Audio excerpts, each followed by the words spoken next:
പൗലോസ് ഈശോമിശിഹായിക്ക് സ്തുതിയായിരിക്കട്ടെ.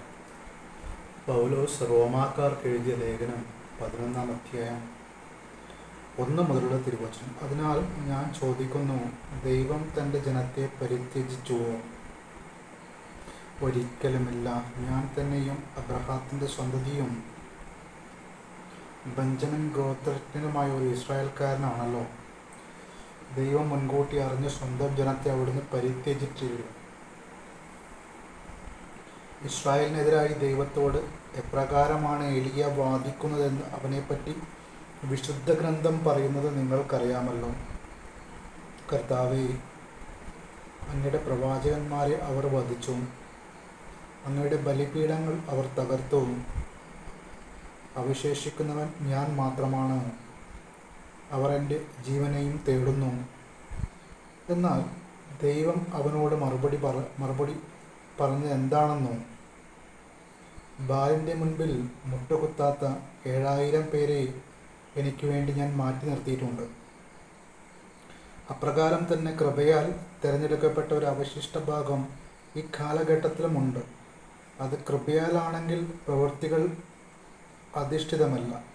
കൃപയാലല്ലെങ്കിൽ കൃപ ഒരിക്കലും കൃപയായിരിക്കുകയില്ല. അതുകൊണ്ട്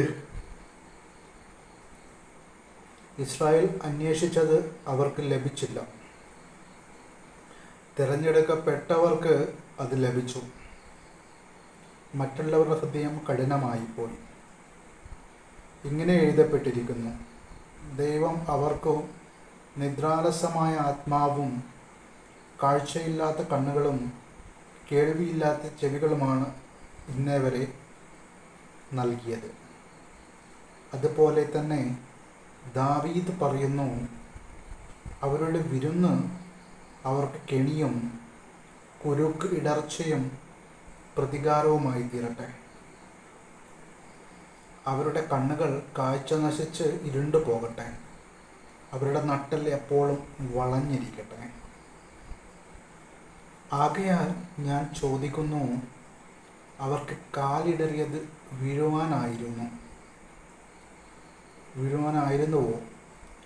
ഒരിക്കലുമല്ല. ഇസ്രായേൽക്കാരുടെ പാപം നിമിത്തം വിജാതിയർക്ക് രക്ഷ ലഭിച്ചു.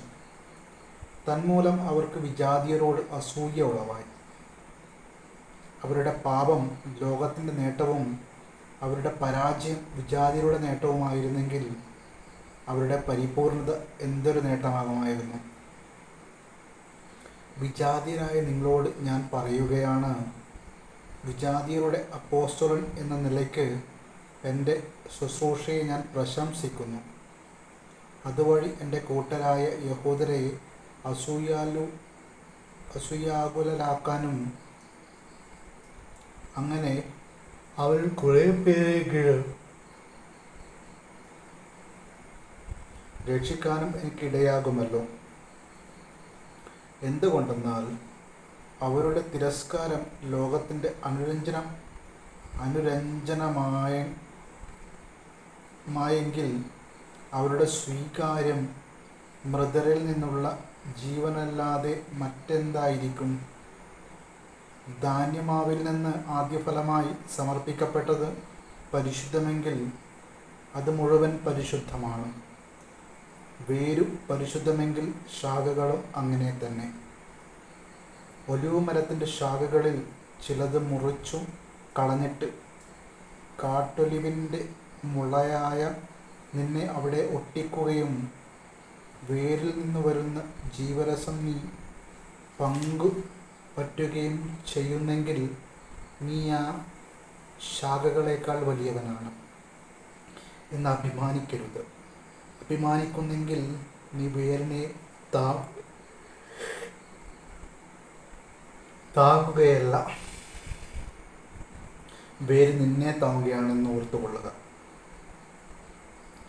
എന്നെ ഒട്ടിച്ചേർക്കേണ്ടതിനാണ് ശാഖകൾ മുറിക്കപ്പെട്ടതെന്ന് നീ പറഞ്ഞേക്കാം. അത് ശരി തന്നെ. അവരുടെ അവിശ്വാസം നിമിത്തം അവർ വിച്ഛേദിക്കപ്പെട്ടു. എന്നാൽ നീ വിശ്വാസം വഴി ഉറച്ചു നിൽക്കുന്നു.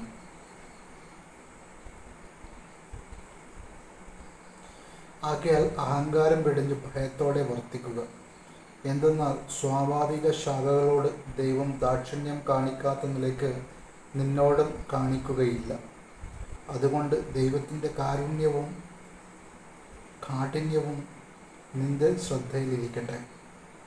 വീണവനോട് കാഠിന്യവും ദൈവത്തിൻ്റെ കൃപയിൽ നിന്നാൽ നിന്നോട് കാരുണ്യവും അവിടുന്ന് കാണിക്കും. അല്ലെങ്കിൽ നീയും മുറിച്ചു നീക്കപ്പെടും. തങ്ങളുടെ അവിശ്വാസത്തിൽ തുടരാത്ത പക്ഷം അവരും ഒട്ടിച്ചു ചേർക്കപ്പെടും. അവരെ വീണ്ടും ഒട്ടിച്ചു ചേർക്കാൻ ദൈവത്തിന് കഴിയും. വനത്തിലെ ഒരു മരത്തിൽ നിന്നും നീ മുറിച്ചെടുക്കപ്പെട്ടു. കൃഷിസ്ഥലത്തെ നല്ല ഒരുവിന്മേൽ പ്രകൃതി സഹജമല്ലാത്ത വിധം ഒട്ടിക്കപ്പെടുകയും ചെയ്തു. അങ്ങനെയെങ്കിൽ ഈ സ്വാഭാവിക ശാഖകൾ അവയുടെ തായ്തണ്ടിൽ വീണ്ടും ഒട്ടിക്കപ്പെടുക എത്രയോ യുക്തം.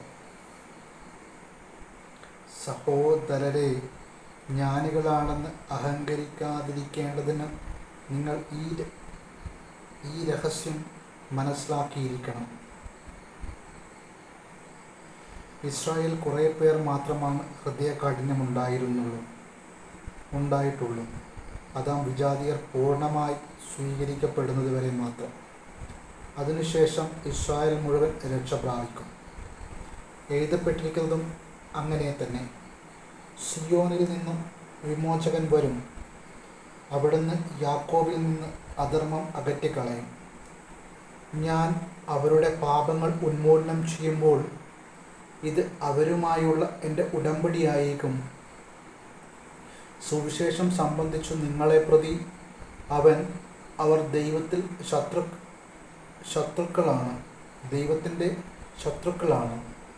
തെരഞ്ഞെടുപ്പ് സംബന്ധിച്ചാകട്ടെ അവരുടെ പൂർവീകരെ പ്രതി അവർ സ്നേഹാഭാജനങ്ങളാണ്. എന്തെന്നാൽ ദൈവത്തിൻ്റെ ദാനങ്ങളും വിളിയും പിൻവലിക്കപ്പെടാവുന്നതല്ല. ഒരിക്കൽ നിങ്ങൾ ദൈവത്തെ അനുസരിക്കാത്തവരായിരുന്നു. എന്നാൽ അവരുടെ അനുസരണക്കേട് നിമിത്തം നിങ്ങൾക്ക് കൃപ ലഭിച്ചു. അതുപോലെ തന്നെ നിങ്ങൾക്ക് ലഭിച്ച കൃപ നിമിത്തം അവർക്ക് കൃപ ലഭിക്കേണ്ടതിന് ഇപ്പോൾ അവർ അനുസരണമില്ലാത്തവരായിരിക്കുന്നു. എന്തെന്നാൽ എല്ലാവരോടും കൃപ കാണിക്കാൻ വേണ്ടി ദൈവം എല്ലാവരെയും അനുസരണമില്ലാത്തവരാക്കി. ദൈവത്തിൻ്റെ സമ്പത്തിൻ്റെയും ജ്ഞാനത്തിൻ്റെയും അറിവിൻ്റെയും ആഴം! അവിടുത്തെ വിധികൾ എത്ര ദുർജ്ഞേയം!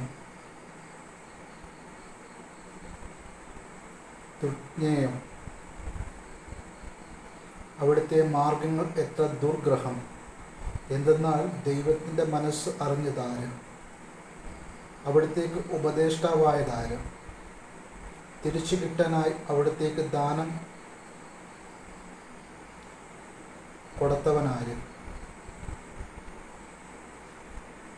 കൊടുത്തവനാര്?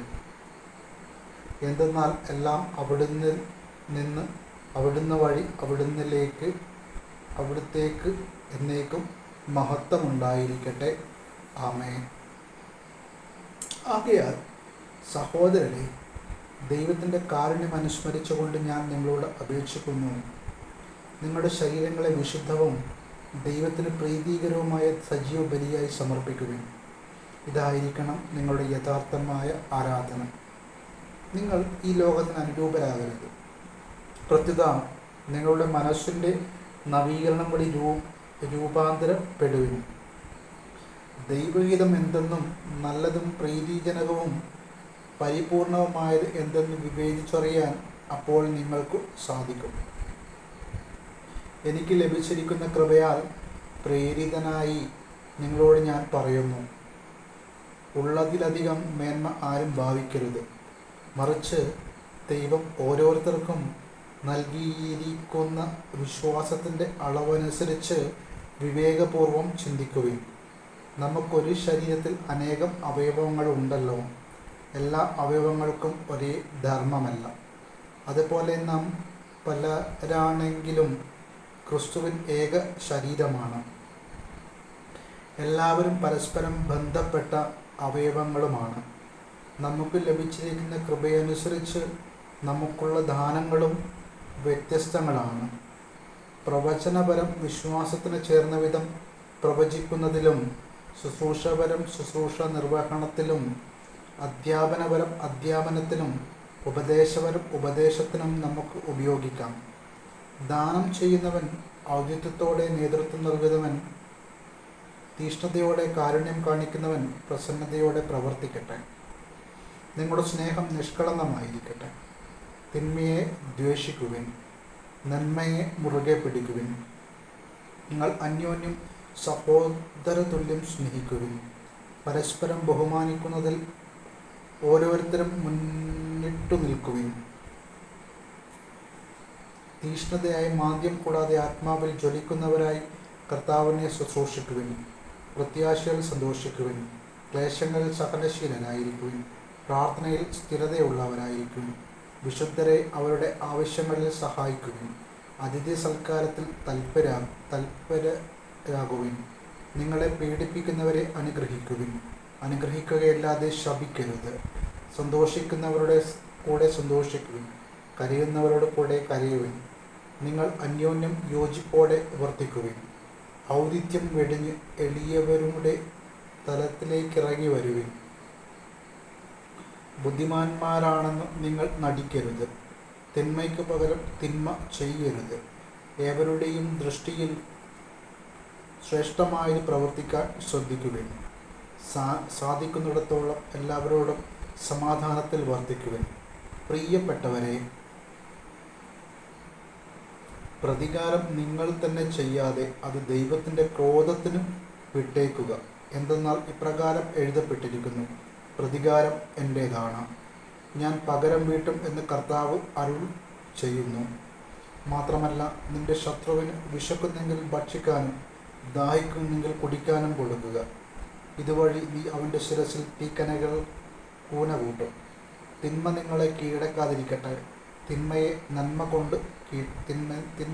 കൊണ്ട് കീഴടക്കുവിൻ. ഓരോരുത്തരും മേലധികാരികൾക്ക് വിധേയരായിരിക്കട്ടെ. എന്തെന്നാൽ ദൈവത്തിൽ നിന്നല്ലാതെ അധികാരമില്ല. നിലവിലിരിക്കുന്ന അധികാരങ്ങൾ ദൈവത്താൽ സ്ഥാപിതമാണ്. തന്നിമിത്തം അധികാരത്തെ ധിക്കരിക്കുന്നവൻ ദൈവിക സംവിധാനത്തെയാണ് ധിക്കരിക്കുന്നത്. ധിക്കരിക്കുന്നവൻ തങ്ങൾക്ക് തന്നെ ശിക്ഷാവിധി വരുത്തി വയ്ക്കും. സത്പ്രവൃത്തികൾ ചെയ്യുന്നവർക്കല്ല, ദുഷ്പ്രവൃത്തികൾ ചെയ്യുന്നവർക്കാണ് അധികാരികൾ ഭീഷണിയായിരിക്കുന്നത്. നിനക്ക് അധികാരിയെ ഭയപ്പെടാതെ കഴിയണമെന്നുണ്ടോ? എങ്കിൽ നന്മ ചെയ്യുക. നിനക്ക് അവനിൽ നിന്ന് ബഹുമതി ഉണ്ടാകും. എന്തെന്നാൽ അവൻ നിന്റെ നന്മയ്ക്ക് വേണ്ടി ദൈവത്തിൻ്റെ ശുശ്രൂഷകനാണ്. എന്നാൽ നീ തിന്മ പ്രവർത്തിക്കുന്നെങ്കിൽ പേടിക്കണം. അവൻ വാൾ ധരിച്ചിരിക്കുന്നത് വെറുതെയല്ല. തിന്മ ചെയ്യുന്നവനെതിരായി ദൈവത്തിൻ്റെ ക്രോധം നടപ്പാക്കുന്ന ദൈവ ശുശ്രൂഷകനാണവൻ. ആകയാൽ ദൈവത്തിൻ്റെ ക്രോധം ഒഴിവാക്കാൻ വേണ്ടി മാത്രമല്ല, മനസാക്ഷിയെ മാനിച്ച് നിങ്ങൾ വിധേയത്വം പാലിക്കുവിൻ. നിങ്ങൾ നികുതി കൊടുക്കുന്നതും ഇതേ കാരണത്താൽ തന്നെ. എന്തെന്നാൽ അധികാരികൾ ഇക്കാര്യങ്ങളിൽ നിരന്തരം ശ്രദ്ധ വയ്ക്കുന്ന ദൈവ ശുശ്രൂഷകരാണ്. ഓരോരുത്തർക്കും അവകാശപ്പെട്ടിരിക്കുന്നത് കൊടുക്കുവിൻ. നികുതി അവകാശപ്പെട്ടവന് നികുതി, ചുങ്കം അവകാശപ്പെട്ടവന് ചുങ്കം, ആദരമർഹിക്കുന്നവൻ ആദരം, ബഹുമാനം നൽകേണ്ടവർ ബഹുമാനം. പരസ്പരം സ്നേഹിക്കുന്നതൊഴികെ നിങ്ങൾക്ക് ആരോടും ഒരു കടപ്പാടും ഉണ്ടാകരുത്. എന്തെന്നാൽ അയൽക്കാരനെ സ്നേഹിക്കുന്നവൻ നിയമം പൂർത്തീകരിച്ചു കഴിഞ്ഞു. വ്യഭിചാരം ചെയ്യരുത്, കൊല്ലരുത്, മോഷ്ടിക്കരുത്, മോഹിക്കരുത് എന്നിവയും മറ്റേതു കൽപ്പനയും നിന്നെപ്പോലെ നിന്റെ അയൽക്കാരനെ സ്നേഹിക്കണം എന്ന ഒരു വാക്യത്തിൽ സംഗ്രഹിച്ചിരിക്കുന്നു. സ്നേഹം അയൽക്കാരന് ഒരു ദ്രോഹവും ചെയ്യുന്നില്ല. അതുകൊണ്ട് നിയമത്തിൻ്റെ പൂർത്തീകരണം സ്നേഹമാണ്.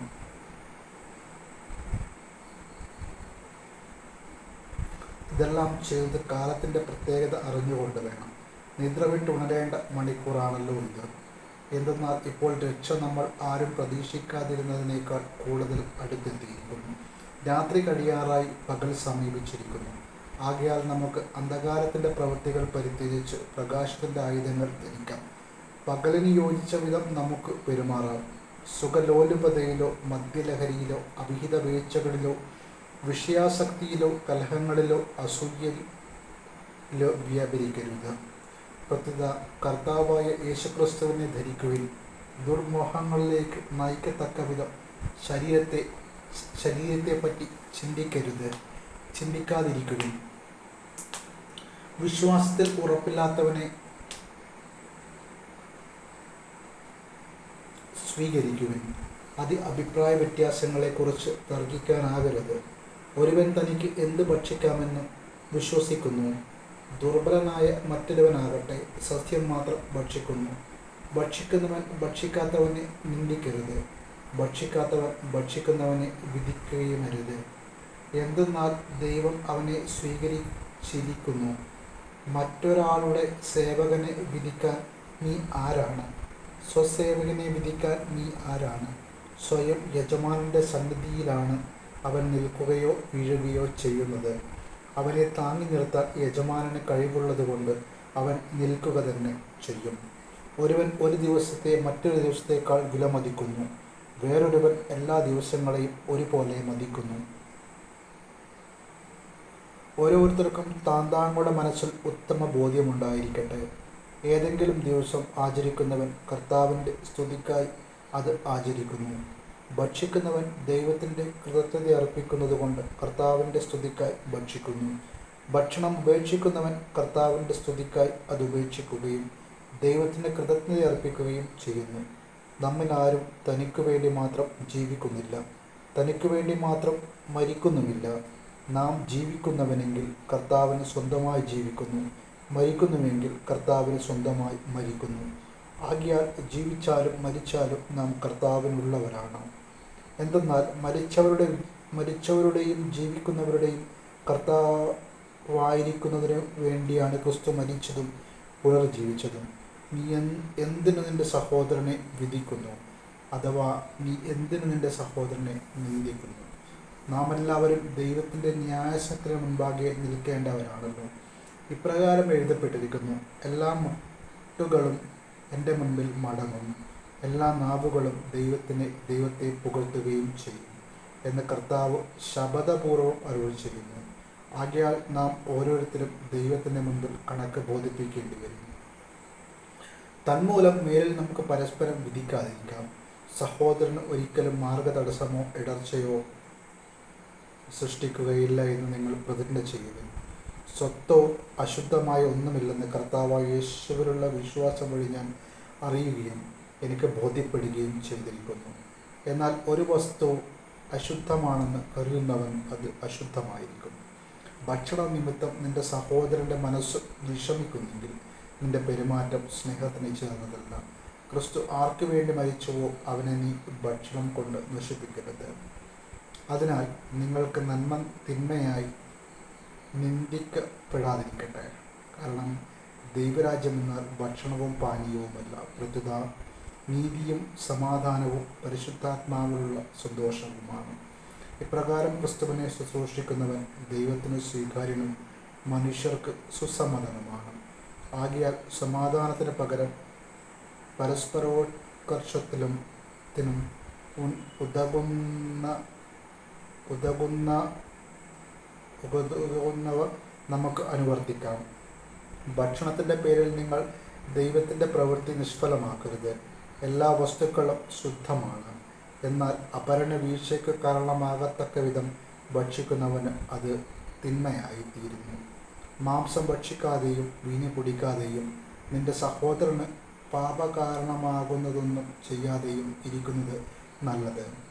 ഇക്കാര്യത്തിലുള്ള നിന്റെ വിശ്വാസം ദൈവസന്നിധിയിൽ പരിരക്ഷിക്കുക. താൻ അംഗീകരിക്കുന്ന കാര്യങ്ങളിൽ മനസാക്ഷി കുറ്റപ്പെടുത്താത്തവൻ ഭാഗ്യവാൻ. സംശയത്തോടെ ഭക്ഷിക്കുന്നവൻ ശിക്ഷിക്കപ്പെടും. എന്തെന്നാൽ വിശ്വാസമനുസരിച്ചല്ല അവൻ പ്രവർത്തിക്കുന്നത്. വിശ്വാസത്തിൽ നിന്നല്ലാതെ ഉദ്ഭവിക്കുന്നതെന്തും പാപമാണ്. ബലമുള്ളവരായ നാം ദുർബലരുടെ പോരായ്മകൾ സഹിക്കുകയാണ് വേണ്ടത്, നമ്മെ തന്നെ പ്രീതിപ്പെടുത്തുകയല്ല. നാം ഓരോരുത്തരും അയൽക്കാരൻ്റെ നന്മയെ ഉദ്ദേശിച്ച് അവൻ്റെ ഉത്കർഷത്തിനായി അവനെ പ്രീതിപ്പെടുത്തണം. എന്തെന്നാൽ ക്രിസ്തുവും തന്നെ പ്രീതിപ്പെടുത്തിയില്ല. ഇങ്ങനെ എഴുതപ്പെട്ടിരിക്കുന്നു: അങ്ങനെ അധിക്ഷേപിച്ചവരുടെ അധിക്ഷേപങ്ങൾ എൻ്റെ മേൽ പതിച്ചു. മുമ്പ് എഴുതപ്പെട്ടവയെല്ലാം നമ്മുടെ പ്രബോധനത്തിന് വേണ്ടിയാണ്. സധൈര്യത്താലും വിശുദ്ധ ലിഖിതങ്ങളിൽ നിന്ന് ലഭിക്കുന്ന സമാശ്വാസത്താലും നമുക്ക് പ്രത്യാശ ഉളവാക്കാൻ വേണ്ടി സധൈര്യം സമാശ്വാസവും നൽകുന്ന ദൈവം പരസ്പര ഐക്യത്താൽ യേശുക്രിസ്തുവിനോട് ചേർന്ന് ജീവിക്കാൻ നിങ്ങളെ അനുഗ്രഹിക്കട്ടെ. അങ്ങനെ നിങ്ങളോടൊരുമിച്ച് ഏകസ്വരത്തിൽ നമ്മുടെ കർത്താവായ യേശുക്രിസ്തുവിൻ്റെ ദൈവവും പിതാവുമായവനെ മഹത്വപ്പെടുത്താനായിരിക്കട്ടെ ഇടയാകട്ടെ. ആകയാൽ ദൈവമഹത്വത്തിനായി ക്രിസ്തു നിങ്ങളെ സ്വീകരിച്ചതുപോലെ നിങ്ങൾ അന്യോന്യം സ്വീകരിക്കുക. ദൈവത്തിൻ്റെ സത്യനിഷ്ഠ വെളിപ്പെടുത്താൻ വേണ്ടി ക്രിസ്തു പരിച്ഛേദിതർക്ക് ശുശ്രൂഷകനായി എന്ന് ഞാൻ നിങ്ങളോട് പറയുന്നു. അങ്ങനെ പിതാക്കന്മാരോട് ചെയ്ത വാഗ്ദാനം സ്ഥിരീകരിക്കപ്പെട്ടു. കൂടാതെ ദൈവകാരുണ്യത്തെക്കുറിച്ച് വിജാതിയർ അവിടുത്തെ പ്രകീർത്തിക്കാൻ ഇടയാവുകയും ചെയ്തു. ഇങ്ങനെ എഴുതപ്പെട്ടിരിക്കുന്നു: ആകയാൽ വിജാതിയരുടെ ഇടയിൽ ഞാൻ അങ്ങയെ സ്തുതിക്കും, അങ്ങയുടെ നാമത്തിന് കീർത്തനം പാടും. മാത്രമല്ല, വിജാതിയരെ, നിങ്ങൾ അവിടുത്തെ ജനത്തോടൊത്ത് ആനന്ദിക്കുവിൻ എന്ന് പറയപ്പെട്ടിരിക്കുന്നു.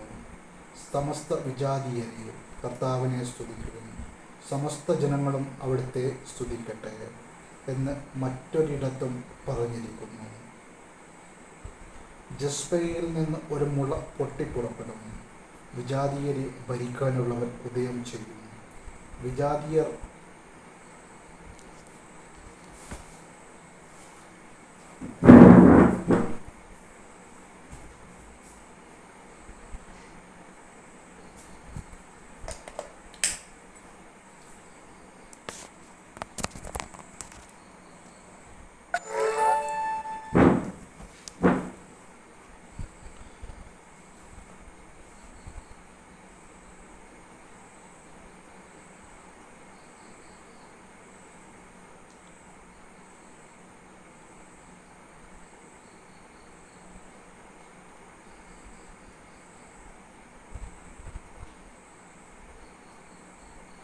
വിജാതിയരെ ഭരിക്കാനുള്ള ഉദയം ചെയ്യും, വിജാതിയർ അവരിൽ പ്രത്യാശ വയ്ക്കും എന്ന്